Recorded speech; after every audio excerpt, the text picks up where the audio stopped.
채무증대경영서를 잘 작성하시면 무보정 개시 가능할 수도 있을 것 같아요.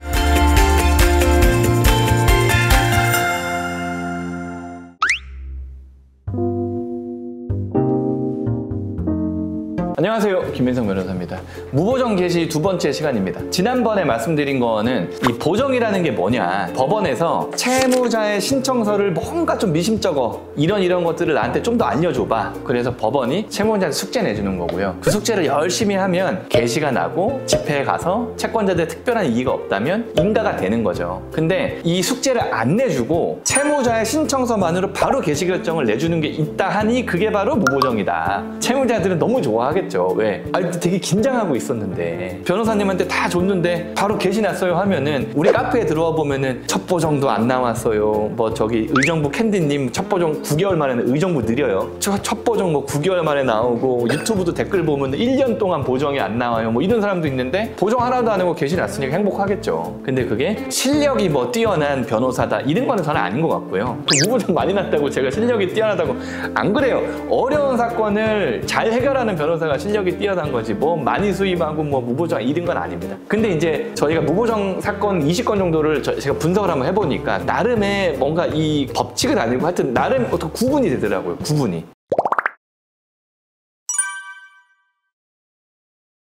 그걸 한번 구분해 보니까 첫 번째 뭐냐면, 지난 시간에 말씀드린 거 100% 변제하는 거. 100% 변제하는데 내가 이 돈을 뭐 어디다 쓰고 이런 거를 보정을 할 게 뭐가 있어요. 다 갚겠다는데. 물론 이제 이자 안 갚고 뭐 이렇게 나눠서 갚고 하는 게 채권자한테 유리한 건 당연히 아니겠지만, 그렇다고 채권자가 어마어마하게 손해보는 것도 아니기 때문에 무보정 개시 얼마든 내줄 수 있다. 그리고 그때 말씀드린 서울수원을 제외한 나머지 4건은 거의 전액 변제해서 무보정 개시가 났었어요. 근데 서울수원이 무보정 개시에 압도적인 비율을 차지했는데, 물론 그거는 이제 저희 회사가 서울에 있다 보니까 서울수원 사건을 많이 해서 그런 거일 수도 있겠지만, 그냥 상식적으로 봐도 서울수원이 무보정 개시를 많이 내줄 것 같아요. 사건도 원체 많고, 서울수원 합치면 거의 5만 건, 회생만 5만 건 정도가 접수가 되거든요. 서울수원 두 이제 회생법원에서 거의 전국 사건의 40% 정도를 처리를 하기 때문에 누가 봐도 합리적인 것들은 빨리빨리 해주겠죠. 무보정이 빠른 거니까. 근데 보니까 두 개를 제가 나눠봤는데, 하나는 젊은 사회 초년생이 신청했을 때 무보정 개시 나는 경우들이 있었고,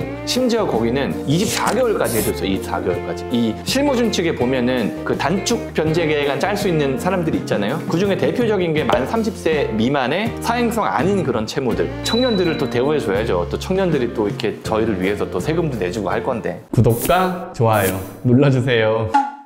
지금 보시는 영상이 이해가 잘 안 되시면 회생에 대한 기초가 좀 부족하신 거거든요. 이 영상 오른쪽 위에 있는 요 깜빡깜빡거리 링크 있잖아요. 그거 누르셔가지고 회생의 기초 공부하세요. 엄청 쉽게 찍어놨습니다. 뭐 어쨌든 그래서 이 나눠봤는데 정말 어려우신 분들, 누가 봐도 이 사람은 너무 안타까워, 눈물이 막 앞을 막 가릴 정도의 너무 안타까운 분들, 그러면은 첫 번째 거랑 두 번째, 세 번째 걸 보면은 100% 변제하면 경우에 따라서 무보정이 날 수가 있다. 그게 첫 번째고, 너무 어려운 경우, 너무 불쌍한 경우, 그런 경우에는 이 정도만 갚으면 오케이. 그 다음에 서울수원 같은 경우는 청년들 같은 경우에 사행성이 없다면 무보정 플러스 24개월 단축 변제 계획안 작성도 가능하다. 물론 여기에 해당된다고 해서 내가 무보정이 나오는 건 아니라고 분명히 말씀드렸어요. 이거는 선물 같은 거라고. 아시겠죠? 사례를 한번 소개시켜 드릴게요.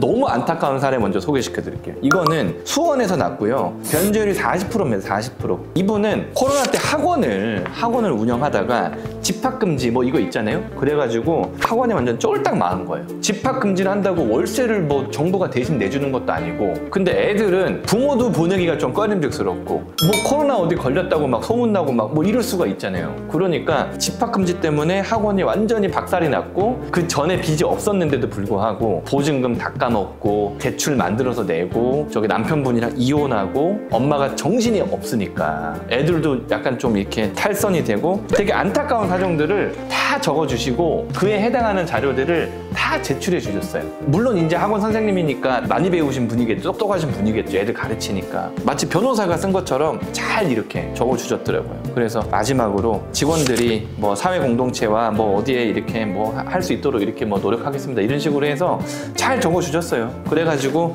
법원에서 봤을 때 40% 오케이 하면서 그냥 바로 무보정으로 개시가 났다. 그 다음에 두 번째 분은 43%, 그 다음에 2달 만에 무보정으로 개시가 났고 한 7천 2천만 원 정도 빚이 있는데 3천만 원 정도 갚는 걸로 됐거든요. 이분도 엄마가 우울증이 있으셨어. 엄마가 막 자살을 하려고 막 난동을 부리고 뭐 하니까 딴 데 살고 있다가 엄마한테 와서 엄마가 이제 뭐 먹고 싶다, 뭐 가고 싶다, 뭐 하고 싶다 하면 다 엄마한테 맞춰줘야 되는 거예요. 저 이거 대충 뭔지 알거든요. 저 형제가 둘이에요. 형제가 둘인데 제가 장가를 먼저 갔어요, 형보다. 그래가지고 제가 집에서 약간 좀 말썽꾸러기였거든요, 제가. 근데 맨날 말썽 피우고 엄마랑 싸우던 놈이 결혼해가지고 나가니까 엄마가 심심한 거야. 그 애들 키우면서 이렇게 집에 계시던 분이 애들 이제 출가하고 할 게 없으니까 알바 간다 하니까 아빠가 무슨 뭐 쪽팔리게 뭐 막 이러고 있으니까 집에서 우울증이 걸려가지고 그럴 수 있잖아요. 그럴 수 있잖아.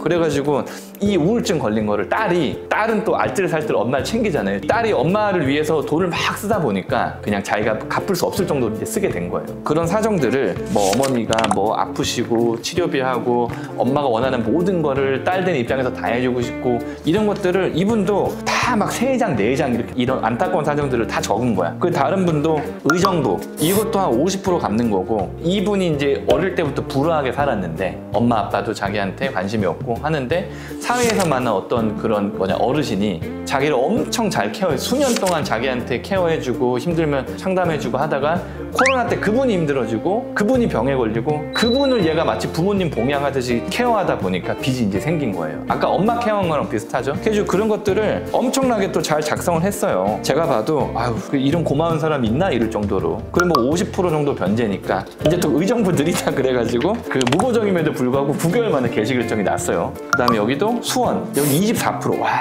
무보정 개시에 24% 괜찮네요. 2주 만에 개시가 났고 이분도 결혼했는데 이 불임이 기간이 길어가지고 아이를 얻었는데 뭐 남편이 이게 실직자가 되었는데 남편이랑 평택 반도체 공장에 가가지고 일하다가 남편 힘들다고 나자빠져 버리고 본인 혼자 일해가지고 남편이랑 딸 둘 어렵게 얻은 딸 둘 자기가 키운다고. 예, 이분도 되게 안타까워요. 이혼하고 아유 하여튼 그래요. 나이가 저랑 비슷하거든요. 그래서 안타깝네요. 그걸 가지고 7,500만 원의 빚을 25% 정도 4분의 1 정도 갚는 변제 기간을 넣었는데 2개월 만에 무보정 개시가 났다. 다음에도 보면은 뭐 폐암이고 뭐 병간 오고 뭐 막 뭐 나와. 이분도 48% 변제하니까 변제율이 이렇게 낮은 것도 아니고 이분도 4페이지 정도 이렇게 쓰시고 이런 식으로 해서 의정부도 있고 서울도 있고 수원도 있고 한 50% 정도 갚는 그런 변제 계획 안에서 사행성이 아니고 소득이 분명하고 재산이 많이 없고 사정이 너무 딱하고 그런 어떤 자료들을 충분히 제출을 하면 뭐 짧은 데서는 2주일 만에 1-2주 만에 그 다음에 좀 의정부나 이렇게 좀 사건이 밀려있는 데서는 9개월 만이라도 딱 보고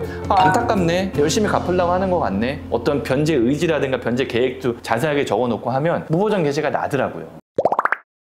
사실 제일 쉬운 건 전화하는 거거든요. 너무 부담 갖지 마시고 저희 대표 번호로 전화 주시면 답변을 드리도록 하겠습니다. 나중에는 제가 채무증대경에서 샘플을 좀 만들어가지고 보내드리려고 하거든요. 그 공개를 좀 하고 싶은데 채무증대경에서 잘 적으세요. 잘. 제가 이제 이 주변에 아는 이제 판사님들이 있잖아요. 이 얘기 가끔 하는데 그 형사사건도 마찬가지고 이 회생사건도 마찬가지일 거고 반성문이나 어떤 채무증대 경우에서나 그 다 확인합니다. 꼼꼼하게 이렇게 읽어보진 않겠지만 대충 어떤 내용인지 이제 법조인들은 대부분 글을 빨리 읽는 스킬들이 있으니까 다 확인하고 진짜 안타깝다 그러면은 이런 식으로 좀 관대하게 거짓 없이 다 작성을 했으니까 이거 뭐 보정 내봐야 뭐 어차피 사행성 채무도 없고 그냥 빨리빨리 개시 냅시다 하면서 개시 내준 거예요. 안타까운 사정이 있으신 채무자들 중에 변제율이 50%를 넘어간다 아니 그 이하라도 채무증대 경영서를 잘 작성하시면 제가 봤을 때는 무보정 개시 가능할 수도 있을 것 같아요. 아시겠죠? 그럼 맨 마지막 사례 서울 수원에 한정되지만 24개월 단축 만 40세 미만 이런 분들 사례를 좀 소개시켜 드릴게요.